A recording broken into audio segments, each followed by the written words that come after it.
Iran's parliament and the mausoleum of the late founder of the Islamic Republic, Imam Khomeini, in the capital of Tehran have come under terrorist attack. According to reports, a dozen people have been killed in Wednesday's attacks, while another 42 have been injured and admitted to 3 hospitals to receive treatment. Daesh Takfiri terrorist group have claimed responsibility for the attacks. The attack on Parliament happened when at least 4 gunmen disguised as women entered the visitors' hall of the building, opening fire on the security guards there, according to an Interior Ministry statement. The terrorists were all killed before they could make it to the administrative building at the Parliament. The assault forced a lockdown on the legislature. Now, Tehran MP Elias Hazrati said the assailants were armed with 2 Kalashnikovs and a handgun. Now, according to lawmaker Mehdi Kai, the situation is under control inside of Parliament while security forces are working to restore calm in the area.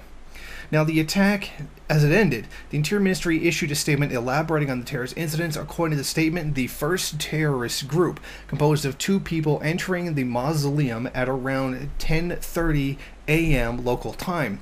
The first terrorist blew up his explosives, but the second was killed during a firefight with security forces. Concurrently, the attack at the mausoleum, the second terror team, which included 4 people, sought to enter the office building of the Parliament, but were confronted by security forces, the statement said. The ministry said that 1 terrorist blew his explosives up and the other 3 were killed in shootouts during clashes with the security forces as they were seeking to reach upper floors of the Parliament building. The international community has strongly condemned the twin terrorist attacks against Iran. European Union Foreign Policy Chief Federica Mogherini conveyed her heartfelt condolences to the Iranian authorities and the nation over the attack, stressing that she will communicate with Iranian Foreign Minister Mohammad Javad Zarif over the latest related development. Let me start with a word of condolence to the victims of the attacks we saw in Tehran. In these hours, we are following very closely what is happening. It is still very unclear. This is obviously a very sad day for us anytime there's a terrorist attack anywhere in the world.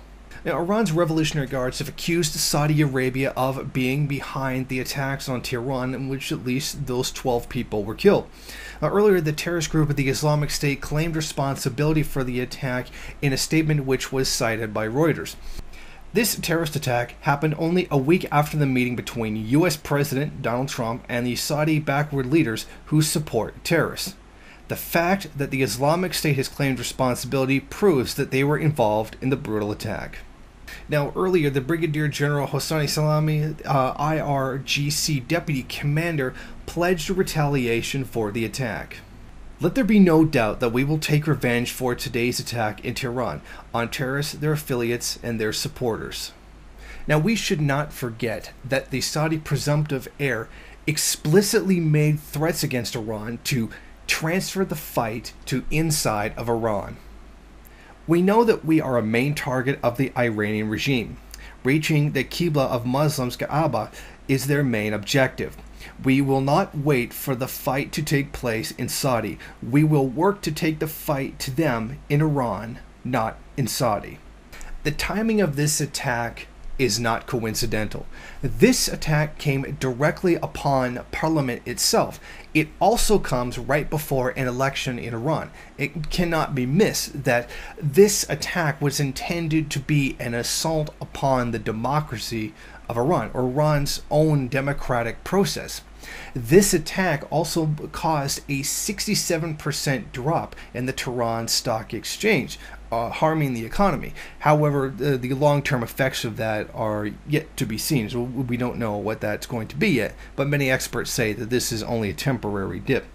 Now, this also comes at the anniversary of the demise of Imam Khomeini, who shows that the enemies of the Islamic Republic have targeted the system of governments in Iran and its democracy. This was a very specifically targeted attack. This was not a random act of violence that Daesh, also known as ISIS, was carrying out upon the Iranian government.